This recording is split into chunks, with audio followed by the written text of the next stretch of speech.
Hi, welcome back to All Elbows MMA. We Let's are making go. our predictions for UFC 325, the second Paramount card. We're back. It's true. Back-to-back pay-per-views. We're blessed. And if you thought the first one was good, this one sucks. And this one's not going to be as good.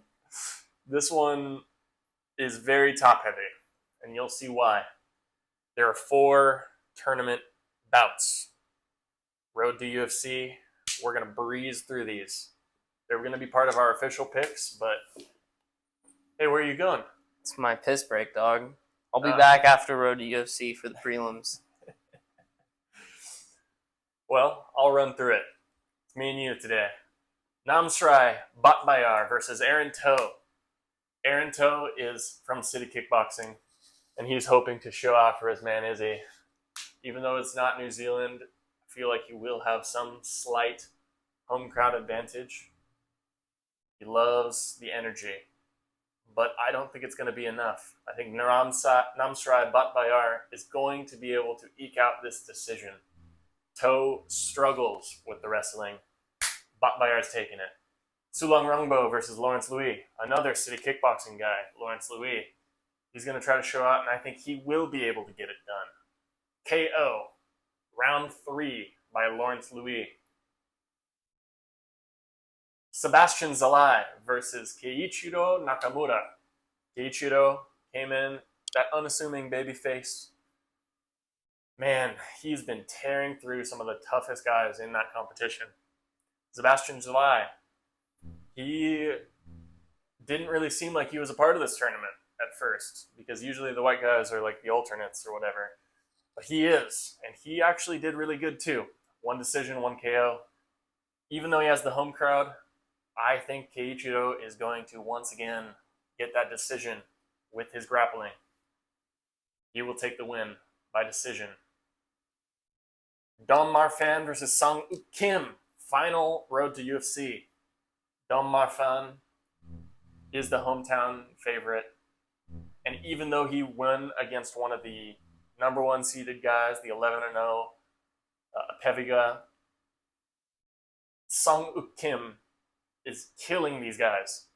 I predict a finish similar. Sang Uk Kim getting the round 2 submission.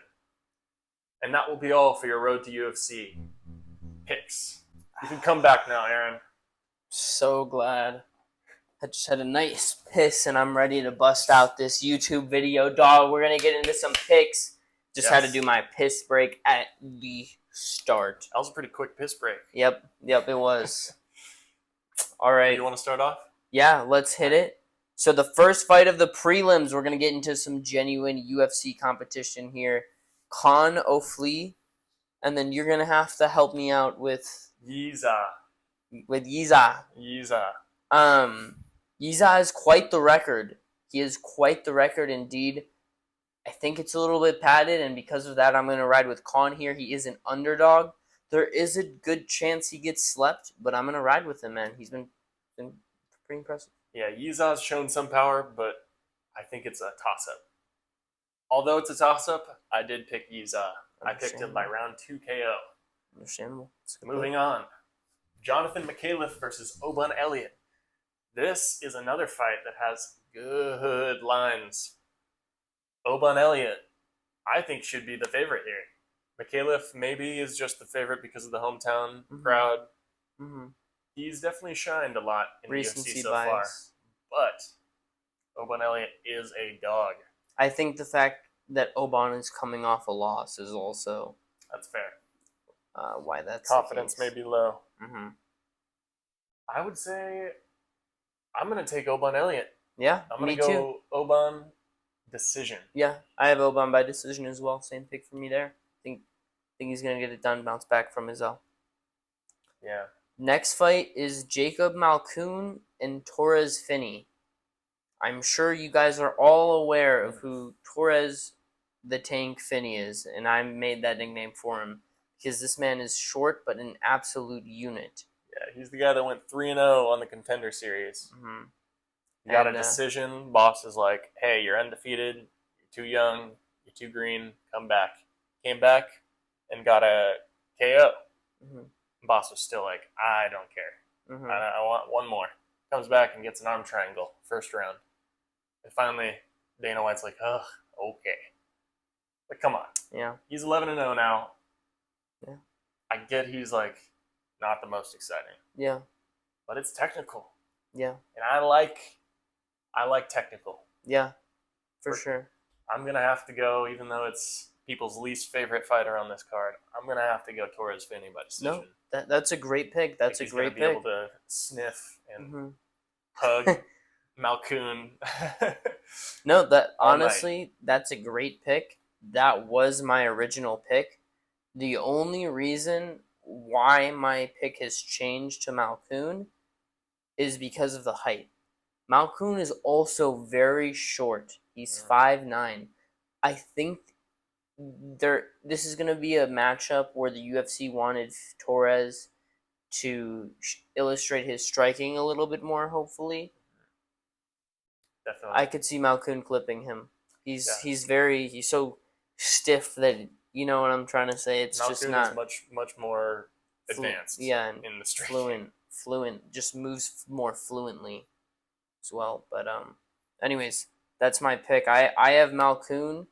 I think they're both pretty not very fluent guys. They're both very stiff. Yeah, generally in their striking until they're laying on top of someone, then they can do some slick guard passes or whatever.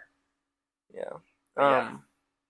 No. Next up, Cam Rowston versus everyone's favorite Cody Brundage. Does anyone think Brundage has a chance here? I know Cam Rowston's lost, but I really don't see Brundage taking this.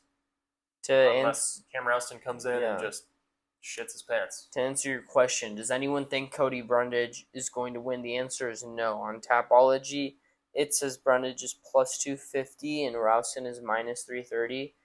On DraftKings, I just checked. Rowston was like minus 600, which means everyone is just dumping money against Brundage.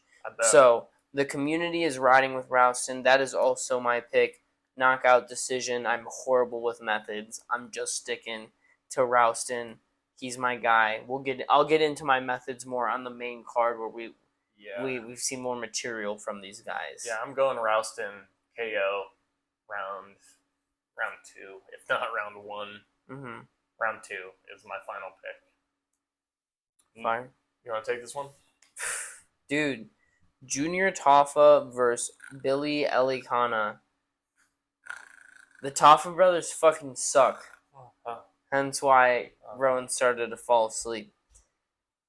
My pick's Billy Elekana. I don't think the Tafa brothers are very good. And yeah. I do actually like Elekana. Yeah. I will say. He's solid. Yeah. I hope Junior Tafa can at least do something, but he's proven he doesn't really care. So I'm gonna have to go Elekana sub. Let's say not a bad pick. Sub round 2. Not a bad pick at all. Yeah. Bang. Next fight. This is the main card, yeah? This is the start of the main card, yes. Let's go. Finally. This is where we can get into some material that I'm very excited about. Yeah. To start off, we have Salkilld versus Jamie Mullarkey. If I remember correctly, Mullarkey is stepping in on short notice here, correct? Mm-hmm. Yes. Mullarkey's about to die. Yeah. Quillan is supposed to be facing Rongju, which I think was a much more competitive fight. Mm-hmm. But man, Mullarkey's in here now, and he's got that veteran savvy, but come on. He's going to die. He's going to get swept. I don't see Salkilld getting fraud checked or anything. No. Mullarkey is getting retired a little earlier than he expected. I'm on short notice. Yeah, no I'm gonna take Salkilld by TKO. Mm-hmm. I think round 1 is really obvious. Live. To where I think that's kind of the clear pick. If you're betting, I'm sure that's probably not great value, so I don't know if I'd take that. But maybe round 2 KO might have some value. You never know. Mullarkey might find a way to survive just from running or shooting for takedowns or something or grappling. Yeah. You never know. I see a round 1. I see club and sub, honestly. Ooh, I'm gonna club take and it. sub. I'm gonna take a round 1 sub from Quillan Salkilld. That's a spicy pick. I like it. Even though we've seen Jamie Mullarkey go out cold, Yeah. Salkilld clearly has the power for that. Yeah. I bet he'll just be so excited to get an early finish that he'll rock Mullarkey bad, and Mullarkey will get down to his knees, and Salkilld. Sub.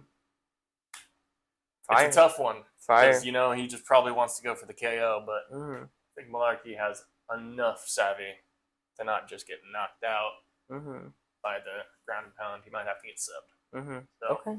Long shot, but I'm taking it. Fire. Quillan, sub round 1. Fire. Next up, Bam Bam Tai Tuivasa versus Tallison Shikau Teixeira. Dude, look at that last 5 for Tai. That is disgusting. Yeah. And he was on a 5-fight win streak before that. Yeah. Yeah, it's rough. I was such a Tai fan, man. Me too. I believed in him. Blows my mind he's still only 32. Crazy. He's been through 2 ups and downs in his career. Is he going to make it a third up? That's tough. Yeah. His career has been he won 3, he lost 3. Mm-hmm. He won 5, now he lost 5. So hey, we're 0-0, baby. He's gonna win 7 in a row now. Oh, yeah. Yeah. Better retire before he loses 7. Shit. No, I think Tai really wants this. I just don't think it's enough. Mm-hmm. I don't care if he's got his entire head in the game. I don't think it's enough. He's been damaged too much. Mm-hmm. And even though Teixeira is not that great, he's going to get this done purely because he's young and has not had the miles and the damage that Tai Tuivasa has. Mm-hmm. Yeah, I'm also taking Tallison here. I think it's going to be knockout. I love Tai. I've been a huge believer in him, but it feels like at one point he kind of lost his spark, his motivation, and as Rowan said, he's taken on some damage. The losses are so tough on the psyche, the mental, and I think that they booked this fight to get Tallison back in the win column here, get him marketable again, and get him up into the title shot conversation at some point in the future. Yeah, and also Teixeira is so much longer. Mm-hmm. He's got 8 inches reach and 5 inches height. Mm-hmm. Tai's going to be whiffing all night. Yeah. He's going to be just swinging and missing. So unless Teixeira really just ducks his head into one of those, it's going to be an easy KO for him. Next up, we got Fiziev versus Ruffy here. Huffy, however, there's multiple pronunciations. But this is going to be a great fight. I got Rufi here. I think he's going to get it done by knockout too, which is Fiziev has showed quite the chin in the past. There's a killer uppercut from Justin Gaethje that I'm thinking of, which I think would have put anyone else out. But yeah, I think this is a good fight for Rufi because it's going to be a striking battle, and I think Rufi's going to come out with the dub, either a knockout or a decision. But I think he's going to get it done here. I think it's going to be a fun fight, exciting fight. I hope they get it done. I feel like Mauricio Rufi is what Rafael Fiziev wanted to be, or what people thought he was going to be. Even though, losses here and there, maybe 1 or 2. Rafael Fiziev just couldn't find his... I think there were injuries involved. He just couldn't find his stride after that first Gaethje loss. Yeah. Does not feel like the same Fiziev. I bet if this Fiziev right now does the same back bend head kick dodge that he did before, he'd probably get injured. Frankly. Don't think it's the same guy. And as tough as it is, I think his mind and his physical ability are no longer matched. Like, he can't do what he wants to do in some of these situations. Yeah. That's tough. That's just, I think that's going to be him holding himself back to some degree. And I think Mauricio Rufi's going to be able to capitalize heavily on that. Yeah. And I think Mauricio, he may... Nah, I already picked a crazy sub earlier. Don't do it. I'm going to go Mauricio Rufi, round 3.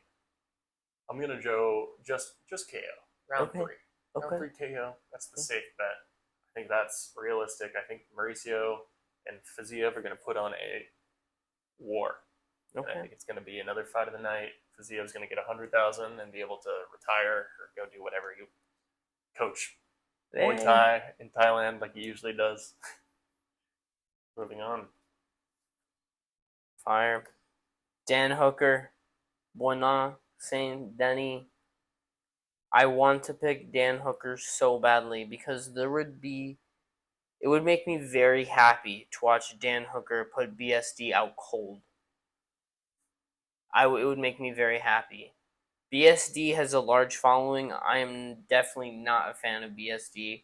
Call me a BSD hater. I've never supported the French, especially in the UFC. What? You do not like the French? What is the issue with us? What is going on? Bro calls himself God of War. I think BSD is going to come out with a heavy grappling approach, and I think Dan's going to lose because of that. So I am picking BSD. However, I would love to see Dan Hooker take his head off clean. I do think BSD is a bit of a fraud. I don't think he'll ever be better than like a Bobby Green in his prime, who's like around like top 10, maybe a little bit better. He might float into like the 7, 6, like 8. He's 8 right now. I don't think he's gonna be higher than that. No. So I'm picking BSD, but I'm a hater. That's my official pick. You know, I do like BSD, and I see him going far in this division, but you know what? You're kind of convincing me on this. I think Dan Hooker, Arman Sarukian is just so far ahead of everyone else in grappling. He's going to kill whoever he wants. But Dan Hooker, much like Gaethje, isn't a good grappler, but he's a good anti-wrestler. He can defend takedowns. Like the fight he had against Matsuj Gamrot. Yeah. That was a great fight. Man. That was a great fight. Stayed off the ground real well. He's getting old, but he might be able to get this done. I'd say BSD has to start fast to get this win. But if he just takes his time and starts getting pieced up by Dan Hooker, he's bloody in the second round, and he decides, like, oh, now I'm going to start wrestling. It's not going to work. Exactly. But he's not going to do that. He's just going to come out looking for some legs to grab. Yeah. That's my prediction. Yeah. I think this is going to be a split decision. Ooh. I think it's harder for the striker to win these close matches. So I'm going to give the split decision. You can say it. It's okay. No, you know what? Fuck it. Split decision. Dan Hooker's taking it. No way. Let's Hooker. Go. I'm going with it. Again, mind you, I went 5 for 5. Perfect methods and everything on the last pay-per-view. UFC 324. So you know what? Just trust me on this. Split decision, Dan Hooker. Let's get it. Let's go. All right, guys. Now, the moment everyone has been waiting for. Alexander Volkanovski versus Diego Lopes. This is the main event. A lot of people thought this wasn't the fight to make, including myself. But now that we are here, I am still very excited for this fight, guys. And I'm going to be honest with you, Rowan. Even though it hasn't been very long, and last time Volk pieced him up for 5 rounds and outclassed him with the striking, I'm taking Diego Lopes as my pick. Oh, God, I understand it, because, like, I want to do the same. I love Volk, and he proved that he's still in it, and you can beat Lopes if you just stick to the game plan. But Lopes now has seen that look, and he knows where falls short. I think it's much more likely for Lopes to get better after that last performance than for Volk to get better after that last performance. During Volk and Diego's first fight, I'm a huge Diego Lopes fan, by the way. I was crashing out because I was like, Diego, please, for the love of UFC, MMA, please mix it up. You are headhunting, and Volk is too good. You need to set something up, or you need to catch Volk by surprise. You can't just hope to land a home run shot against Alexander Volkanovski. And he admitted it in an interview I saw this week. He talked about the fact that that's what he was trying to do. It wasn't a good game plan, and he lost because of it. He addressed that he needs to mix it up better, whether those are kicks to the legs, body kicks, if he's going to go for some grappling. Even just feinting a level change. I was shouting at the TV. I was like, please just maybe make Volk think for a second you might want to go for a takedown. But the point is I think that Diego is going to make some adjustments. He said he knows he needs to make the adjustments, and I think we're all in agreement on the adjustments he needs to make. Now it's just up to him to execute, and I think he will execute. He's 31 years young. He's legit competition. Give me Diego Lopes as my pick. Rowan, what's your method? You want my method? Mm-hmm. I've been taking too many KOs. So I think I'm going to go with Diego Lopes by decision, but don't be surprised if Diego Lopes gets a finish by being more calculated and having a more well-rounded approach. Sometimes, if you're just headhunting, you're not going to find the chin. But if you can just kind of add some, I don't even know what I'm trying to say, but you know what I'm saying. Yes. Oui. Yeah. End of story. I'm going to go Diego Lopes by decision for my method, but don't be surprised if he knocks out Volk. I love Volk. Let me just get that clear. He's a legend. Much respect. Diego Lopes. I'm hoping by decision, so we don't have to watch Volk go out bad, but I am biased. Rowan, take it away for what you got to say. Yeah, I agree with you. I really do. And it's not because Volkanovski is not able to compete anymore. Obviously, Father Time never loses, but Diego Lopes just has a lot more to grow, and Volk doesn't necessarily. So I think it's just going to be an even better Lopes going up against the same matchup before. Yeah. I could pick any method for this, and it would make sense. But I would say Diego Lopes, he's going to be able to get the KO. Yeah. He's going to be able to get this momentum going, and he's going to be able to catch Volkanovski late third round. It's a fire pick. I'll say Volk survives one more round. Volk, I'm going to take Lopes. KO round 4. Ooh. It's a good pick. I like it. Yeah. That's a tough one, but I'm going to have to go with that dog. Let's go. Yeah, I think there's some great underdog value here on this card for the bettors out there that are watching.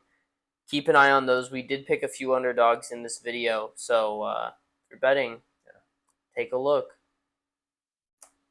I'll let you send us away. Thank you, everyone, for watching. It is our pleasure bringing you all this MMA content. Please like and subscribe for more of this. We know you want to. Come join us. That's All Elbows MMA. I'm Rowan. I'm Aaron, y'all. Thank you for watching. Thank you.